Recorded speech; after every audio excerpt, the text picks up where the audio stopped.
ರಾಜ್ಯದಲ್ಲಿ ಈಗಾಗಲೇ ಮಳೆ ಆರಂಭವಾಗಿದೆ. ಅಷ್ಟೇ ಅಲ್ಲದೆ ವಾಯುಭಾರ ಕುಸಿತ ಆಗುವುದಾಗಿ ಹವಾಮಾನ ಇಲಾಖೆ ಮುನ್ಸೂಚನೆಯನ್ನು ಕೊಟ್ಟಿದೆ.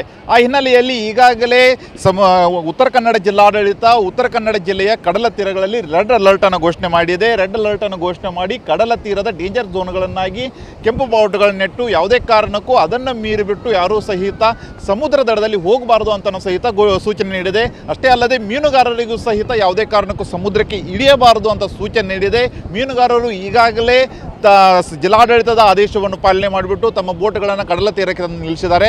ಆದರೆ ಪ್ರವಾಸಿಗರು ಮಾತ್ರ ತಮ್ಮ ಹುಚ್ಚಾಟವನ್ನು ಇದುವರೆಗೂ ನಿಲ್ಲಿಸಿಲ್ಲ. ಈಗ ನೀವು ದೃಶ್ಯದಲ್ಲಿ ನೋಡಬಹುದು, ಇದು ಉತ್ತರ ಕನ್ನಡ ಜಿಲ್ಲೆಯ ಕಾರವಾರದ ರವೀಂದ್ರನಾಥ್ ಟ್ಯಾಗೋರ್ ಬೀಚ್. ಈ ರವೀಂದ್ರನಾಥ್ ಟ್ಯಾಗೋರ್ ಬೀಚ್ನಲ್ಲಿ ಪ್ರತಿದಿನ ಸಾವಿರಾರು ಜನ ಬರ್ತಾರೆ. ಆದರೆ ಕಳೆದ ಒಂದು 3-4 ದಿನಗಳಿಂದ ರೆಡ್ ಅಲರ್ಟನ್ನು ಘೋಷಣೆ ಮಾಡಿತ್ತು. ರೆಡ್ ಅಲರ್ಟನ್ನು ಘೋಷಣೆ ಮಾಡಿದರೂ ಸಹಿತ ಪ್ರವಾಸಿಗರು ಇವತ್ತಿವರೆಗೂ ಎಚ್ಚೆತ್ತುಕೊಂಡಿಲ್ಲ.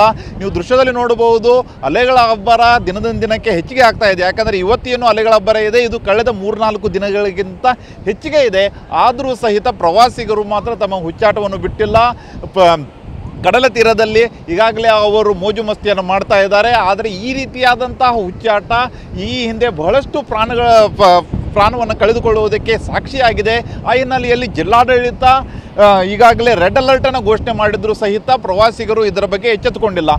ಜಿಲ್ಲಾಡಳಿತ ಕೇವಲ ರೆಡ್ ಅಲರ್ಟನ್ನು ಘೋಷಣೆ ಮಾಡಿದೆ. ಅಷ್ಟೇ ಅಲ್ಲದೆ ಕೇವಲ ಸೂಚನೆಯನ್ನು ನೀಡುವುದರ ಮೂಲಕ, ಮೌಖಿಕ ಸೂಚನೆಯನ್ನು ನೀಡುವುದರ ಮೂಲಕ ತನ್ನ ಕೆಲಸವನ್ನು ಎಲ್ಲೋ ಒಂದು ಕಡೆಗೆ ಮುಗಿಸ್ಕೊಂಡಿದೆ ಅಂತಲೇ ಹೇಳ್ಬೋದಾಗಿದೆ. ಆದರೆ ಯಾವುದೇ ಕಾರಣಕ್ಕೂ ಇಲ್ಲಿ ಗಾರ್ಡ್ಗಳನ್ನು ನೇಮಕ ಮಾಡಬೇಕಾಗಿತ್ತು. ಗಾರ್ಡ್ಗಳನ್ನು ನೇಮಕ ಮಾಡಿ ಪ್ರವಾಸಿಗರಿಗೆ ಬರುವಂಥ ಪ್ರವಾಸಿಗರಿಗೆ ಯಾವುದೇ ಕಾರಣಕ್ಕೂ ಸಮುದ್ರಕ್ಕೆ ಇಳಿಯದಂತೆ ಸೂಚನೆಯನ್ನು ನೀಡಬೇಕಾಗಿತ್ತು.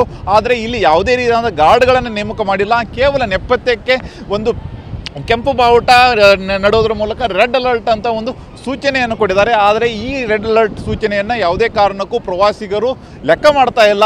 ಅವರು ಡೋಂಟ್ ಕೇರ್ ಅಂತ ಇದ್ದಾರೆ. ಇದರ ಬಗ್ಗೆ ಯಾವುದೇ ಕಾಳಜಿ ವಹಿಸದೆ ಅವರು ಚಿಕ್ಕ ಮಕ್ಕಳ ಜೊತೆಗೆ ಅವರು ಇವತ್ತು ಅರಬ್ಬಿ ಸಮುದ್ರದಲ್ಲಿ ಮೋಜು ಮಸ್ತಿಗಳನ್ನು ಮಾಡ್ತಾ ಇದ್ದಾರೆ. ಆದರೆ ಈ ರೀತಿಯಾದಂಥ ಮೋಜು ಮಸ್ತಿಗಳಿಂದ ಈ ಹಿಂದೆ ಬಹಳಷ್ಟು ಜನರು ಪ್ರಾಣ ಕಳೆದುಕೊಂಡಿದ್ದಾರೆ. ಕಳೆದ 4 ತಿಂಗಳಿಂದ ಸುಮಾರು ಒಂದು 24ಕ್ಕೂ ಹೆಚ್ಚಿಗೆ ಜನರನ್ನು ಅಲ್ಲಿರುವಂಥ ಸ್ಥಳೀಯರೇ ರಕ್ಷಣೆ ಮಾಡಿದ್ದಾರೆ. ಮತ್ತು 10ಕ್ಕೂ ಹೆಚ್ಚಿಗೆ ಜನ ಪ್ರಾಣವನ್ನು ಕಳೆದುಕೊಂಡಿದ್ದಾರೆ. ಆದರೆ ಈಗ ಮಳೆಗಾಲ ಆರಂಭವಾಗಿದೆ, ಅಲೆಗಳ ಅಬ್ಬರ ಹೆಚ್ಚಿಗೆ ಆಗಿದೆ. ಈಗ ಯಾವುದೇ ಕಾರಣಕ್ಕೂ ಸಮುದ್ರಕ್ಕೆ ಇಳಿಯಬಾರದು. ಆದರೆ ಇಂಥ ಸಂದರ್ಭದಲ್ಲಿಯೂ ಸಹಿತ ಪ್ರವಾಸಿಗರು ತಮ್ಮ ಹುಚ್ಚಾಟವನ್ನು ನಡೆಸುತ್ತಿದ್ದಾರೆ. ಜಿಲ್ಲಾಡಳಿತ ಮಾತ್ರ ಕೇವಲ ಮೌಖಿಕ ಆದೇಶವನ್ನು ನೀಡಿ ಸುಮ್ಮನಾಗಿದೆ. ಕ್ಯಾಮರಾಮನ್ ಮಂಜುನಾಥ್ ಜೊತೆ ಸೂರಜ್ ಉತ್ತರೆ, TV9 ಕಾರವಾರ.